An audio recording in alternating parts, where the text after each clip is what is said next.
Thank you sir. Sir గౌరవ మంత్రి గారు ఇచ్చినటువంటి స్టేట్మెంట్లో ఆన్సర్లో మంత్రి గారు ఆన్సర్ టు బి అధ్యక్ష 24 నెలలలో హైదరాబాద్ అర్బన్ ఏరియాస్లో సుమారు 22,340 కేసెస్ బుక్ చేసినట్టుగా వారు చెప్తా ఉన్నారు. అదేవిధంగా అధ్యక్ష ప్రభుత్వానికి సుమారు 6 కోట్ల పైచిలకు దీనివల్ల కలెక్ట్ చేయడం జరిగిందని చెప్పారు. అధ్యక్ష collecting money should not be the criteria. ఎందుకంటే అధ్యక్ష ఈరోజు పొల్యూషన్ అనేది మేజర్ కన్సర్న్గా మారిపోయింది ఫర్ ఎవ్రీ హ్యూమన్ బీయింగ్. అలాంటప్పుడు ఏ వెహికల్స్ అయితే ఈరోజు ఫిట్నెస్ ప్రాపర్గా లేకుండా దానికి ఒక టైం లైన్ ఉంది. ఒక వెహికల్ 20 సంవత్సరాల తర్వాత దాని లైఫ్ కంప్లీట్ అయిన తర్వాత ఆ వెహికల్స్ మళ్ళీ మనము బయటికి అంటే రోడ్ల మీదకి రాకుండా తీసుకోవాల్సినట్టు జాగ్రత్తలు చాలా ఉన్నాయి. అలా కాకుండా దాని ఫిట్నెస్ పేరు మీద మనం మళ్ళీ ఫిట్నెస్ చేసిస్తే మళ్ళీ ఆ వెహికల్ నడుపుకోవడానికి ఇండైరెక్ట్గా మనం ప్రభుత్వ పరంగా పర్మిషన్ ఇచ్చినట్టుగా ఉంటుంది.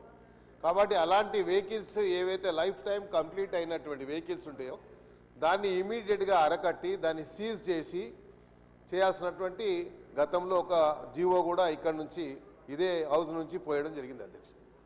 కానీ మళ్ళీ మనం చూస్తూ ఉన్నాం నంబర్ ఆఫ్ స్కూల్ బస్సెస్ వాళ్ళు మనం ఈ మధ్యకాలం ట్రాఫిక్ పోలీస్ పట్టుకుంటే మార్నింగ్లోనే పొద్దున్నే డ్రింక్ చేసి రోడ్లపైన చిన్న చిన్న పిల్లల్ని స్కూల్ తీసుకుపోయే పిల్లల్ని కూడా మరి వాళ్ళు డ్రంకన్ పొజిషన్లో డ్రైవ్ చేస్తూ ఉన్నారు.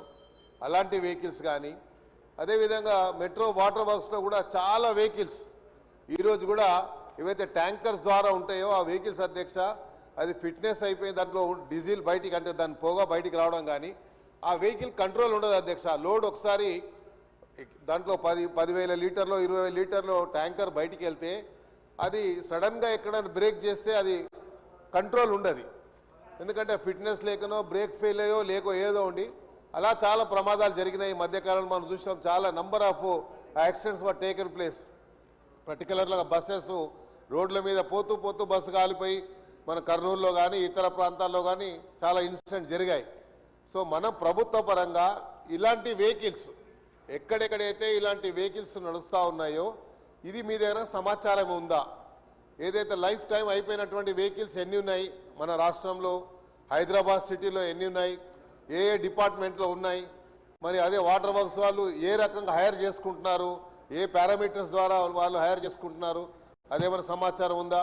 స్కూల్ బస్సెస్ ప్రైవేట్ కానీ లేకుంటే గవర్నమెంట్ కానీ ఆ స్కూల్ బస్సెస్లు ఏవైతే నడుస్తున్నాయో అవన్నిటికీ లైఫ్ టైం ఎంత ఉంది, ఆ లైఫ్ టైం సమాచారం ఏమైనా ఉందా అని చెప్పి తమ ద్వారా మంత్రి గారు అడుగుతూ, లేకపోతే తెప్పించుకొని అన్న ఇప్పుడే ఆన్సర్ ఏమని అడగడలే అధ్యక్ష, తెప్పించుకొని దాన్ని అరికట్టేటువంటి బాధ్యత ఉంది. ఎందుకంటే జరుగుతున్నటువంటి ప్రమాదాలు మనం చూస్తూ ఉన్నాం, ఎన్నో రకాలుగా ప్రజలు ఇబ్బందులు పడుతున్నటువంటి విషయాలు మనం చూస్తూ ఉన్నాం. ఈ పొల్యూషన్ వల్ల కూడా ఎన్నో రకాలుగా అనారోగ్యానికి గురై మరి రోగులు హాస్పిటల్ చుట్టూ తిరగడం కానీ ఇవన్నీ జరుగుతూ ఉన్నాయి. కాబట్టి మన అల్టిమేట్లీ మనం we have to protect the interest of the people, ప్రత్యేకంగా హ్యూమన్ లైఫ్ని కాపాడాలి.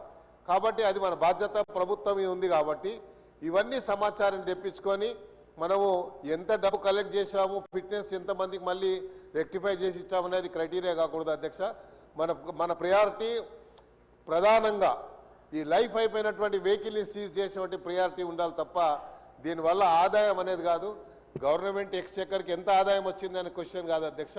ఇది మనం అడికట్టాలని దీనికి సమాచారం తెప్పించుకొని మంత్రి గారు మీరు ప్రత్యేకంగా డిపార్ట్మెంట్ అందరితో ఒక రివ్యూ పెట్టుకొని తెప్పించుకొని వారి మీద చర్య తీసుకోవాలని తమ ద్వారా మంత్రి గారు కోరుతారు. Thank you.